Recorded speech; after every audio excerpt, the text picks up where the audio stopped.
Well, I think basically because we've had excellent results, or they appear to be excellent results in the last 2 years at GCSE. Expectations have been very high. That's partly because teachers were very generous in the grades they awarded. And so expectations are raised, and now youngsters and their parents are expecting to get into the universities they want to get into. And if they fail to do so, then you're going to have appeals. And it's a legitimate process. Exams can be remarked.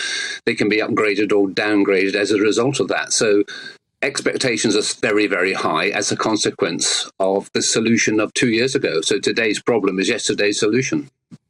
And we're talking about A-levels and GCSE results, but as Barry was reminding me earlier on before we come on the show, the BTEC results had a bit of a disaster. Some people still haven't had their results yet.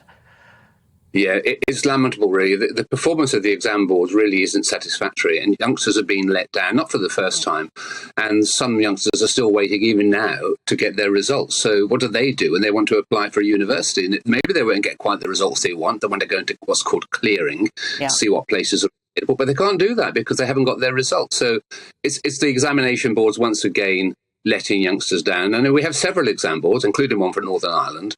And to some extent, these exam boards, they compete to be easier in many ways. And the easier they are, the more candidates they get. I remember a long time ago, before Tony Blair was Prime Minister, but when he was Shadow Trade and Industry Secretary, saying to Tony Blair that the exam boards basically ran a cartel. They basically closed the door on any other competition, and they worked things out between themselves. Tony Blair at the time said that he agreed with me, but I'd have to prove it was against the public interest. Later, more recently, I rated with Michael Gove when he was Education Secretary. He agreed with me. It was against the public interest to have competing exam boards, not particularly well run. And I think there's a very strong case for having perhaps a single examination board, certainly across England, Wales, and Northern Ireland. Maybe Scotland would be separate from that.